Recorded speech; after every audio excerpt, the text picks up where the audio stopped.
Hello everyone, my name is Voltage, and today is July 6th, 2023, which means it has been exactly 1 whole year since I've started to use Obsidian for whatever it may be, whether that's for like commonplace notes, for academia notes and processing information from papers, or for maintaining a digital garden. The latter of which, maintaining a digital garden, is what I'm going to tell you about today. How I've used it over the last year and how I've sort of refined it to make it my own thing. If you'd like to know more about my academic process, where I read papers, I find them, I sort of get them into my workspace in Obsidian, and then I process information from that, I will make another video related to that in the near future. So if that's something you're interested in, just let me know. Leave a comment about it or something, I don't know. But this video in particular is going to be a more general use case about how I use Obsidian as a digital garden. You might be wondering what the heck just is a digital garden? And essentially, a digital garden is an online space at the intersection of a notebook and a blog, where digital gardeners can process information by sharing those seeds of thought, which can be cultivated in public. Which is really exciting and really fun. I really like it because it's sort of this micro-blogging idea. In the age of social media, oftentimes I find myself a little just like feeling like I'm spewing things into the void, and it's not really getting any meaningful development. It's sort of a one-and-done thing. And that goes for even like blog posts, you know? Blog posts are very static. They're very one and done. Once they're out there, they don't really get updated that much. And to me, that feels a little reductive because, you know, your opinions and your ideas and your knowledge changes so much over time, it only makes sense that you should have something that sort of updates with you. And so that's what this digital garden space is for me. It's a space in Obsidian, the app, that allows me to return to ideas, update them, and just think about a lot of different things all at once. A digital garden, per Maggie Appleton, has 6 common patterns, and I'm going to sort of outline this video related to those 6 patterns. Each digital garden usually has a topography over timeline priority, it has continuous growth, it's got this imperfection or learning in public aspect, it's got this playful, this personal, this experimental vibe to it, there's intercropping and content diversity, and it's independently owned. And so I'm going to go over kind of what all of those mean as we go through this video here today. But I wanted to really show you how it is I use Obsidian, the app, as a digital garden. So if we go over into this specific space, you'll see I have a lot of different notes here. I have my daily note all set up, which, like, for reference, I did not start using a daily note until about a month and a half after using Obsidian in the first place, because it didn't really make sense with my workflow. But that's okay, because over the process of using it, I was able to figure out what worked. Why would I use a daily note? What is it going to be used for me? And so that's really cool. The nice thing about daily notes is that they're constantly changing and you can go back and reference them. Which is nice, but so we could sort of return to what I was studying yesterday, where I outlined this whole video. But the thing about this daily note is that, let's say I wanted to discuss current imaging modalities with CZT, which is kind of my research. I made this page related to very specific topics in my research. Specifically, right now, I wanted to have a page that referenced all the kinds of ways we can do radiation imaging using a semiconductor radiation detector known as cadmium zinc telluride. And so what I did is I went to the initial page, CZT detectors, that I made back a year ago now, and I took some information from it, and I just made this page as a result.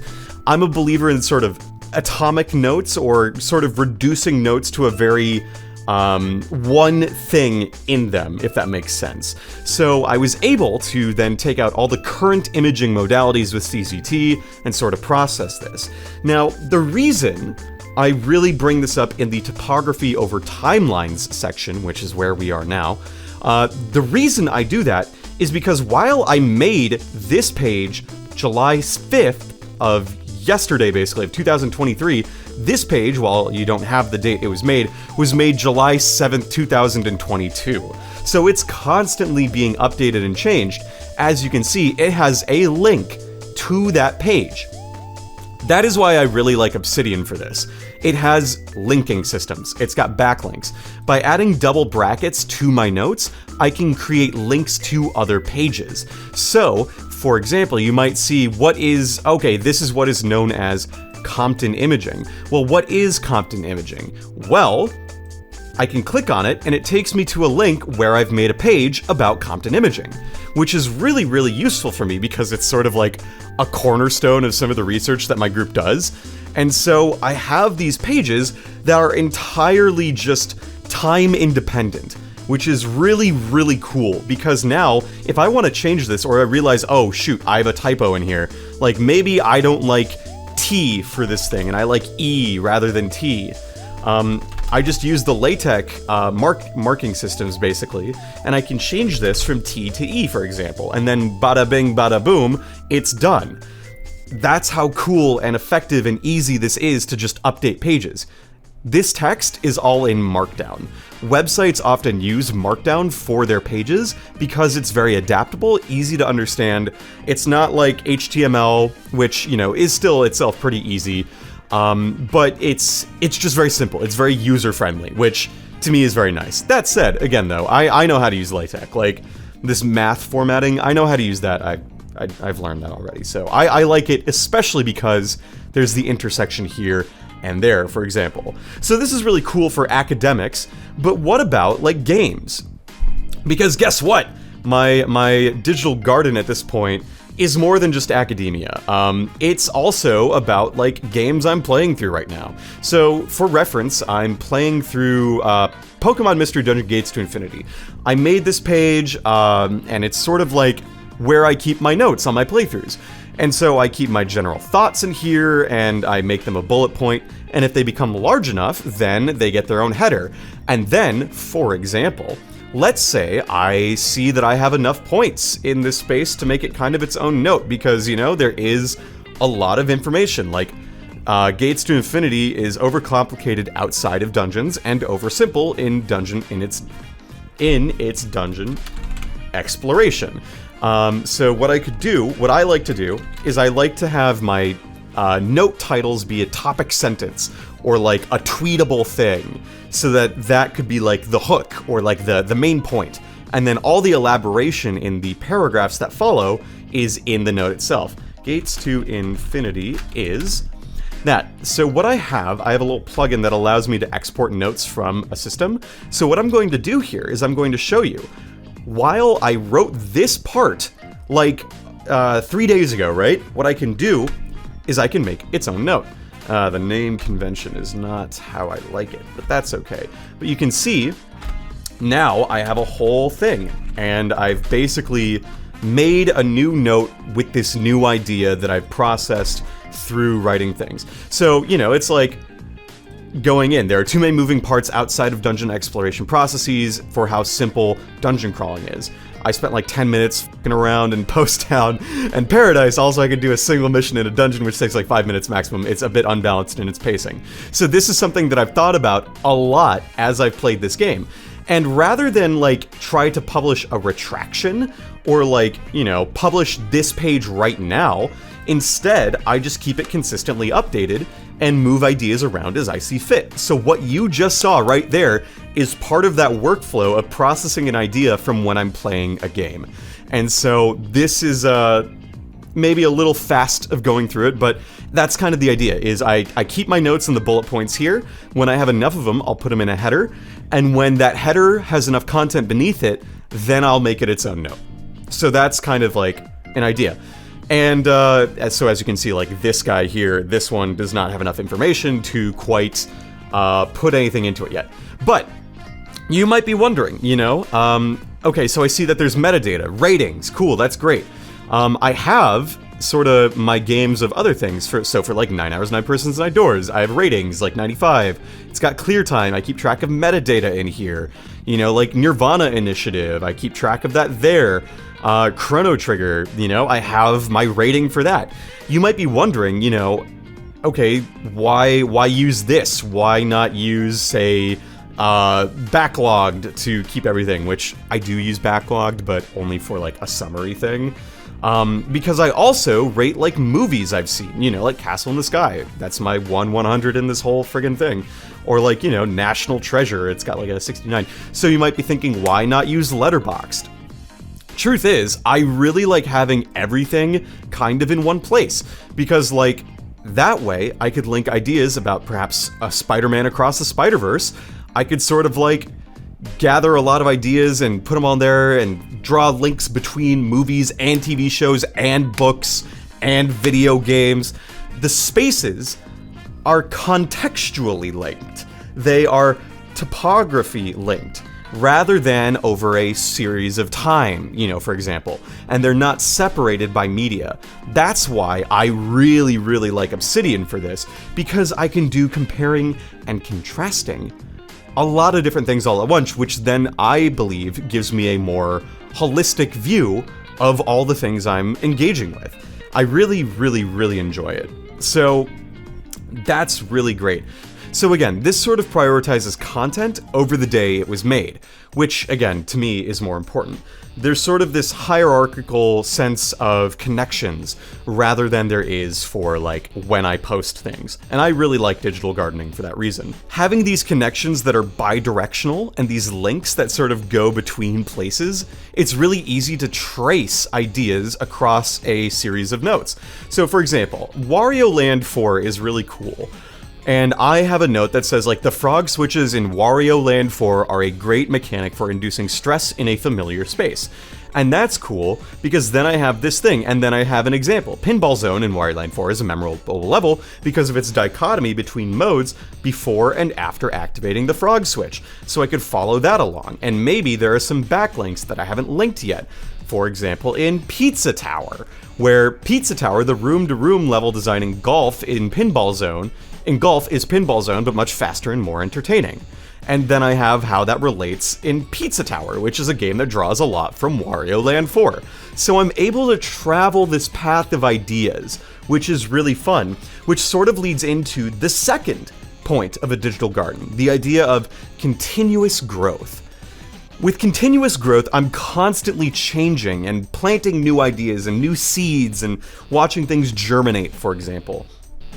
So again, while I have video game notes here, I also have notes, again, on like TV shows like Survivor, for example. I'm a big Survivor head, and this is spoilers for Survivor 43 to some extent. But like when I had an idea of like why I felt certain things, like on Cassidy Clark being robbed of a win in Survivor 43, and then it's like developing an idea here. This idea I wrote at the end of Survivor 43. Guess what? In Survivor 44, the point I'm making in this post gets readdressed. The idea was that Cassidy was like unfit to win because she didn't give up her immunity necklace at the final four and go make fire to like knock out the biggest threat in the game, which is like not something that you have to do. And then in Survivor 44, a castaway did that. They literally knocked out the biggest threat, making fire. But then that person didn't win. And the idea was that Cassidy was, quote, like, undeserving because she didn't take matters into her own hands. But then in the next season, someone does do that and then they don't win. So that idea is adaptable here in this post, in this note. It's the idea of continuously returning to posts and updating them as you can. It never hurts to walk along a previously generated idea to see if you can update it in some capacity. Because maybe now, with the new experience that you have from whatever it is you're doing, now you can sort of get this new idea. This also is true for like video essay scripts that I work on to some extent. Like when I'm working on a project, you know, maybe I had this idea for the power of light back in the day. It's like the idea of how radiation and photons interacting with matter and how it's like in movies and video games and whatnot. Well, guess what? Now I return to that like a little bit after I gave a lecture about photons, and now I have a whole outline that I will eventually make into a video essay. But that's the thing. There is no singular way of having a finished note. In fact, there are no such things as finished notes. Notes are just places that you can eventually return to. You can always edit a note, no matter what. Like, some things, maybe you haven't edited a note in like a year. Maybe you want to consider, is that something you want to keep in your digital garden? But if it is, you know, like, maybe you come back to it and update it just a little bit. Who knows? But all things considered, basically, the way that I take notes on like certain games, for example, and this sort of goes into that idea of continuous growth, is I stream a lot. I stream my video games on twitch.tv. And when I'm doing that, I often generate a lot of ideas from that, but I don't take notes during my play sessions.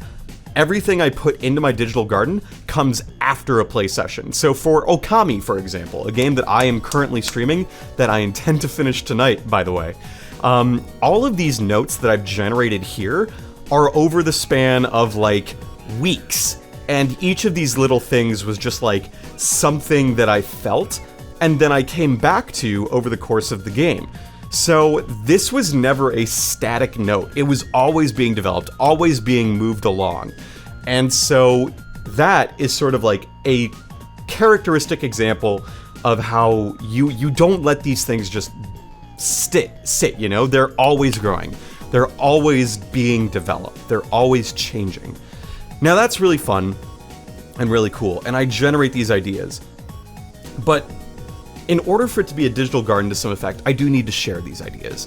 And so I use Obsidian Publish. This is sort of number 3, the imperfection and learning in public. There, as you've maybe seen, there are a lot of typos in my stuff, you know, like, I'm sure that there's like just weird stuff. Like it's not rigorous. It's not academic in the sense like, I would not consider this publishable writing at this point in time.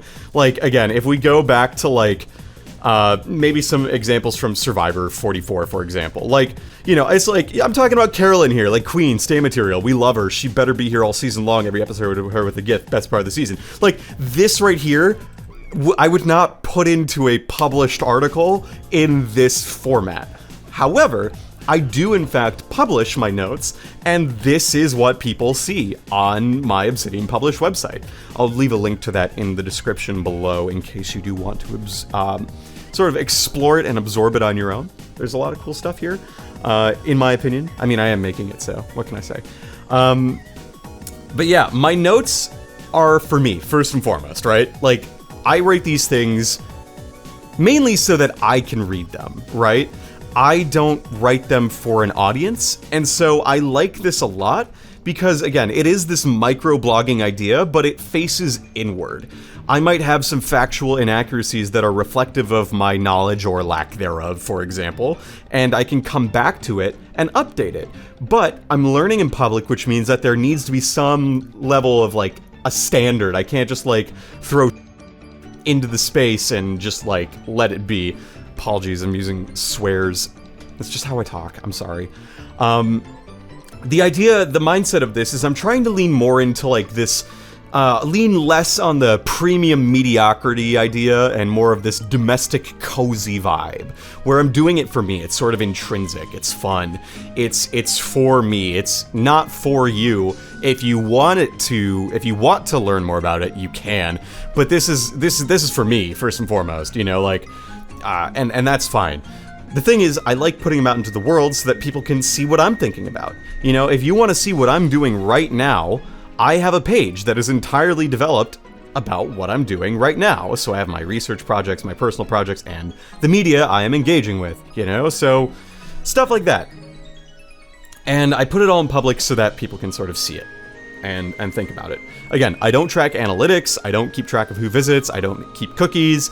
I just do it so that you can see it. And, like, I really don't care if you do or don't. Like, the most thing was I made a guest book, like, you know, a little bit ago. Like, literally less than 2 weeks ago, being like, hey, maybe you showed up and you want to sign the guest book, you know? Like, go for it. What do I care?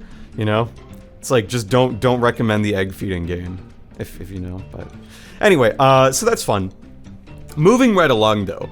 I like sharing my ideas because they are mine, and they take on, you know, forms that, like, aren't always very characteristic of other people's thoughts. They're mine, they're my thoughts, and they're playful, they're personal, and they're experimental. I love just throwing ideas against a wall and seeing what hits, you know? And so when I take my notes, the notes, as I mentioned, are for me. So a lot of times, again, going back to Wario Land, I'm taking these notes that are sort of just like, oh, these are kind of cool. They're non-homogeneous. They're literally just markdown notes, and I like to keep all of them in the same place. So my research notes, you know, when I'm talking about like, where is it, radiation dose or radiation dose limits, or, you know, like what the hell is the proof of the Shockley-Raymo theorem? Like you see these integrals in this LaTeX mode and all that, and then you go back like to Wario Land 4. I keep everything in the same place, because you never know where you might get an idea from, and I think that that's really quite fun. Something in like a game I'm playing might influence a research idea. That's maybe less likely, but a research idea might influence a game I'm playing, or like thoughts about a game. So, for example, I do a lot of work studying photons and radiography, like how we can measure radiation detection. And so I think a lot about like X-rays, you know, X-ray tubes and photoconductivity and all this stuff. You can see I've just typed in X-ray and there it is. But I also had an idea that X-ray vision is impossible from its very concept. And like, this is an idea that I sort of developed from thinking about how we take X-rays of people, for example. And then I remembered in the game AI the Somnium Files, one character has X-ray vision, and I thought about how that doesn't really make sense because X-rays are shadows on film. The source, the viewer, is not generating the X-rays, and as a result, like, the idea of X-ray vision fundamentally is flawed. So that's sort of an idea that, you know, I could make into something more over time, like talking about how we get an image from an X-ray.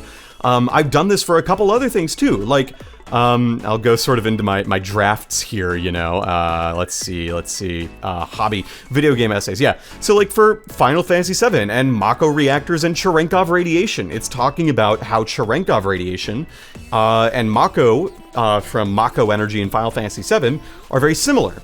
And I wrote this based on my notes of Cherenkov radiation and of my knowledge of Final Fantasy VII. I was able to draw these connections between two things in this one space, and that to me is really fun. Cherenkov radiation, for those of you who don't know, it's that blue light that you see in a reactor. And so it's just this idea of science communication. It allows me to draw connections between ideas in two radically different spaces, and it's really fun. I think it's a really cool process. It makes things more contextually relevant to me in my hobbies and interests, and then it allows me to explain these concepts in a context for some people who might have played Final Fantasy VII but don't really know what Cherenkov radiation is. So it's a fun little dichotomy. It keeps me aware of my interests, because ultimately the space is fundamentally for my interests. My digital garden, it's like jazz. It's about the things I don't include as much as it is the things I do include. And so that's where this experimental thing comes into play. You may notice in my daily notes, for example, I think I can show off some of these without them being too personal. A lot of these only have like what work did I do, journal notes like did I listen to things, and then pages I made. I don't keep track of like personal biometric information in my digital garden. And I don't publish any of my daily notes. I only publish templates and like conceptual pages and maybe notes on like the games and media. My research pages, like for my notes and my meeting notes, I don't publish because those might eventually get published into actual papers, and so I don't want to, like, you know, have an idea be taken from me in that field. I know that seems a little weird to say. Mainly the ideas that I want to put out into the world are ones that I am sort of at liberty of sharing at this point in time. So I'm not publishing like post-it note things on like export controlled software that I work with, for example. But that also applies to my personal knowledge sphere as well. I put things in here that are more relevant to my interest. So like, I'm aware of Homestuck and its ideas and like the whole concept of it, but I don't put anything about Homestuck in here because it's just not really that interesting to me, you know? Like, I haven't engaged with it, and I really don't plan to, so, like, that's why you don't see it in here.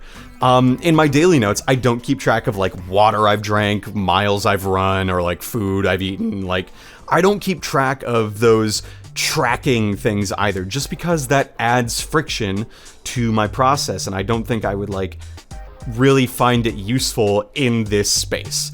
Maybe in other spaces, like on an app like Strava, for example, which I do use to keep track of mileage. But you know what? That's kind of the thing. I don't need to put everything in here. Friction can be good sometimes. If the world that we live in didn't have friction, humanity would not exist. So it's okay to not put everything in this space. And so I don't. I mean, like, maybe I don't have notes about people, I don't have notes about places yet. I just haven't found a reason to have one yet. I'm pretty good at remembering, like, people and places and things. But these notes on, like, video games, again in particular, or movies or TV shows, like, when I have a lot of thoughts about them, it's just easier to, like, put them all into the space here and, like, make some notes, like chapter-specific notes, for example, you know? Like, putting it all into this space allows me to then empty my brain. Pretty much. And again, the format is never consistent beyond, like, a general template. I keep templates of, like, how I want to do things, so, like, I have my game review template, which also gets changed over time, but I also have, like, you know, my book reading templates, or, like, album reviews. I literally made this album review template last week. So there's always new ways of doing it, but, like, YouTube videos, and for, you know, for Survivor season itself, you know, or movies. Also, you know, I have my group meeting notes, which I won't show just because, like, it has real names and places of people and things, so I have that published so you can go look that on your own, but, like, at this point, I'm not going to put them in this video. So yeah, and that sort of leads into the next idea of this intercropping and content diversity. I have note templates for so many different things, you know? I have templates related to papers I'm reading, you know? Like, let me find a good paper that I've, like, really gone and looked at. Yeah, like this, like, notes related to papers I'm reading. I've got notes related to Kramer Rao lower bound research contents. I've got notes that are on games and whatnot. I've got notes that are, like, post-it notes. I've got notes on lectures and talks from, like, a conference I went to, you know, like, you know, even if this was just, like, a small amount, like, this is still something I've used. So this is, like, from a lecture, you know? And then I have notes on, like, a friggin' YouTube video of Tim Rogers' Season of Trash from Action Button Reviews, you know? This is a YouTube video compared to everything else. This is as opposed to, like, books. And then I have notes related to, like, something I got while standing in line at a Survivor casting call. Like, there are so many different places you can just get ideas and inspiration and knowledge to put into your digital garden that you can just, like, put it in there. There's no rules. The rules are made by you, so I guess there are some rules, but they're the rules that you make, and that means that you can put essentially anything you want in here. And that sort of leads into that last idea of independent ownership.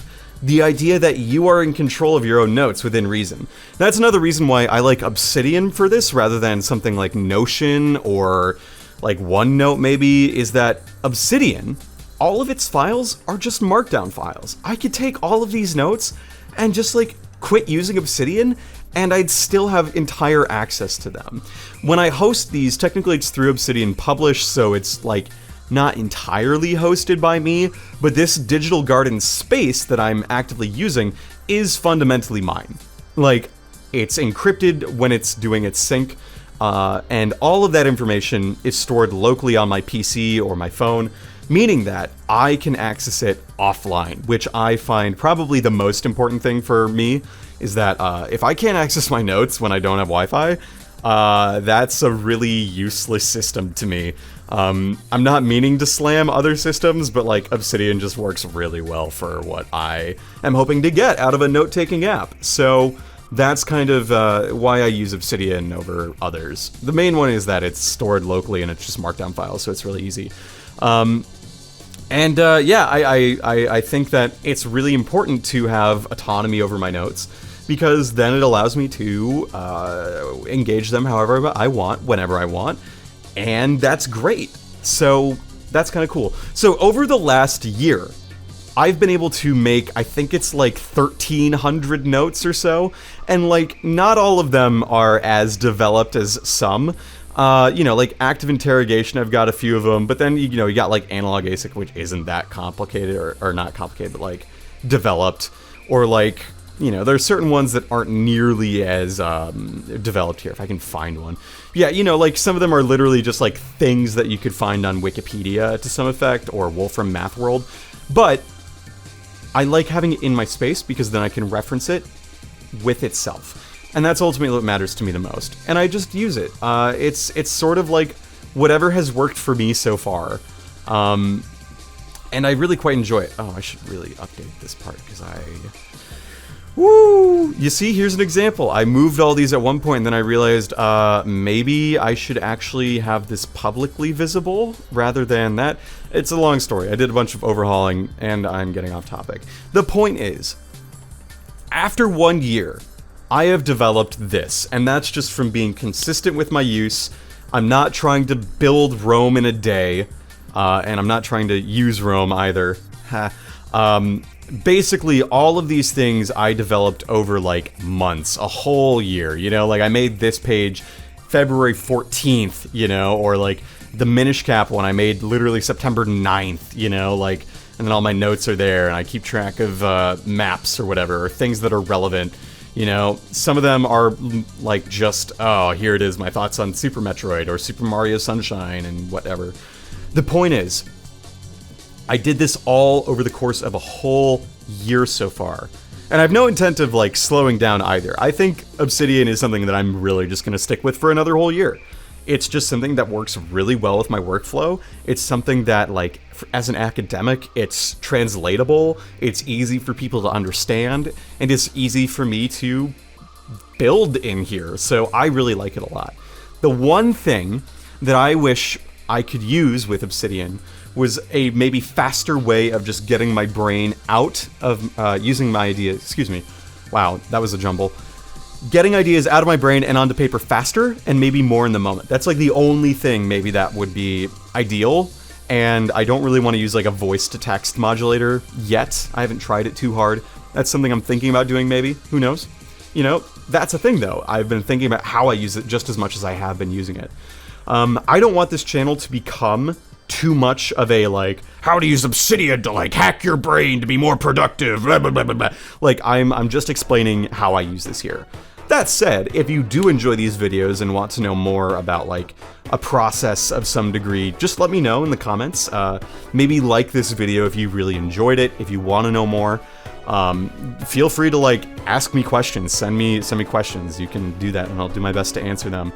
Again, like I said, I hope to have just like a shorter video to explain how I process information from papers into a digital garden space such as this, but, you know, that's just another video for another time. I don't have too many ideas for future videos related to Obsidian, just because, as Andy Matsushak, or I apologize if I got his name wrong, as Andy writes, people who often talk about how to do productivity hacks, they often don't have much use case for them beyond doing productivity hacks. So I'd rather use my notes than talk about how I use my notes. That's sort of the point of that. Anyway, thank you so much for watching. Again, I hope you enjoyed this video. I hope that you found it useful in some capacity, just seeing how someone else uses it. Again, my digital garden is not some, like, revelation about deep thinking and understanding and how we view the world and philosophy and whatnot.